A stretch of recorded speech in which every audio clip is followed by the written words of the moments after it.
ओम श्री गणेशाय नमः। जय श्री कृष्णा मेरे प्यारे दर्शकों, आज हम सुनेंगे पुत्रदा एकादशी की व्रत कथा। भगवान श्री हरि को एकादशी अत्यंत प्रिय है और भगवान का कथन भी है कि ये एकादशी की कथा सुनने मात्र से हमारे पाप नष्ट होते हैं और अश्वमेध यज्ञ समान हमें पुण्य फल मिलता है। तो मित्रों, ये कथा जरूर सुनना। ये वीडियो हम आपके लिए लेके आए हैं। पुत्रदा एकादशी की व्रत कथा लेकर आए हैं। द्वापर युग में एक बार महाराज युधिष्ठिर ने श्री कृष्ण से पूछा, केशव, कृपा करके यह बताइए कि पुत्रदा एकादशी की क्या विधि है और इस दिन किस देवता की पूजा होती है। तब भगवान श्री कृष्ण बोले, हे धर्मराज, आपका प्रश्न बहुत ही उत्तम है। यह सभी पापों को हरने वाली है। इसमें समस्त मनोकामनाएं तथा सिद्धियों की दाता नारायण भगवान की पूजा होती है। इस समस्त संसार में पुत्रदा एकादशी के समान दूसरा कोई व्रत नहीं है। पुत्रदाता का अर्थ है पुत्र देने वाली, अर्थात यह व्रत निसंतान लोगों को संतान प्रदान करने वाली है। राजन, अब मैं आपको पुत्रदा एकादशी के महत्व से जुड़ी एक कथा सुनाता हूँ। ध्यान पूर्वक सुने। एक समय भद्रावती नामक नगरी में सुकेतु नामक एक राजा राज्य करते थे। उसकी पत्नी का नाम शव्या था।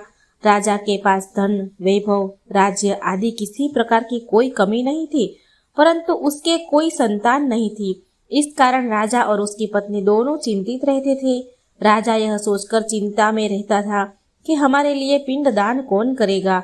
बिना पुत्र के पितरों और देवताओं का ऋण मैं कैसे चुका पाऊंगा। अवश्य ही मैंने पिछले जन्म में कोई बुरे कर्म किए होंगे, इसलिए मेरे पुत्र नहीं है। राजा को इस प्रकार चिंता में डूबा हुआ देखकर रानी शव्या भी हर समय चिंतित रहती है। एक दिन राजा चिंता में इतने मग्न हो गए कि उन्होंने अपने प्राण त्यागने का निर्णय किया, परंतु आत्माघात को महापाप समझकर वह अपना अश्व लेकर सोच विचार में डूब गए और एक जंगल की ओर चल पड़े। वहां उनके अनेक प्रकार के पक्षियों और पेड़ पौधों को देखते हुए राजा आगे चलते जा रहे थे। वन में राजा ने हाथी को अपनी मादा और बच्चों के साथ घूमते हुए देखा। हिरण को भी अपनी मादा और बच्चों के साथ देखा। इसे देखकर राजा सोच में पड़ गए कि मैंने कई यज्ञ, कई ब्राह्मणों को भोजन करवाया, फिर भी मुझे निसंतान होने का दुख प्राप्त हुआ है। क्या करूं मैं? ऐसा सोचते हुए राजा आगे जंगल में चलते चलते गए।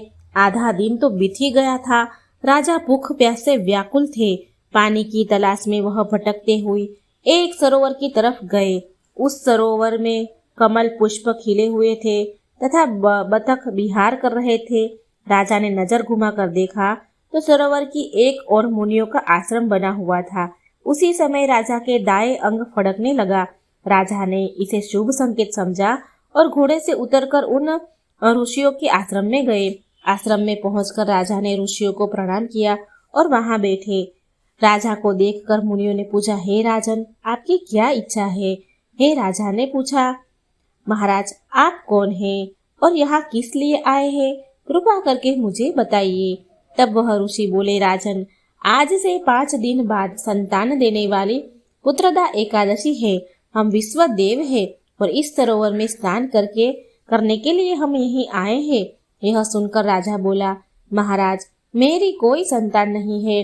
यदि आप मुझसे प्रसन्न है तो मुझे पुत्र प्राप्ति का वरदान दे। यह सुन मुनि बोले, हे राजन, श्रावण मास की एकादशी का नाम पुत्रदा एकादशी है। यह निसंतान को संतान प्रदान करती है। आप अवश्य पुत्रदा एकादशी का व्रत करें और भगवान की कृपा से आपको पुत्र रत्न की प्राप्ति होगी। मुनि के वचनों को सुनकर राजा को संतोष हुआ और उसने महल में जाकर रानी शव्या को सारी बात बता दी। और पुत्रदा एकादशी के दिन राजा और रानी दोनों ने पुत्र प्राप्ति की इच्छा से पूरी विधि विधान से पुत्रदा एकादशी का व्रत किया और द्वादशी के दिन पारणा किया। कुछ दिनों बाद रानी शव्या ने गर्भ धारण किया। 9 महीने पश्चात उनके यहाँ एक अति तेजस्वी पुत्र हुआ। वह राजकुमार अत्यंत सुंदर, यशस्वी और प्रजा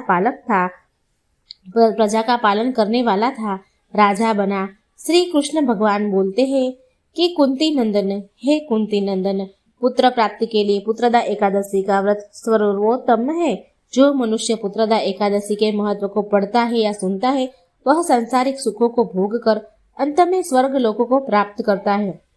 पुत्रदा एकादशी का व्रत करने वाले व्यक्ति को सुबह जल्दी उठकर स्नान आदि से निवृत्त होकर संतान प्राप्ति के लिए पति पत्नी दोनों को स्नान के पश्चात पूरी विधि विधान से श्री हरि नारायण की पूजा करनी चाहिए। इसके साथ पुत्रदा एकादशी की कथा सुननी चाहिए और आरती करनी चाहिए।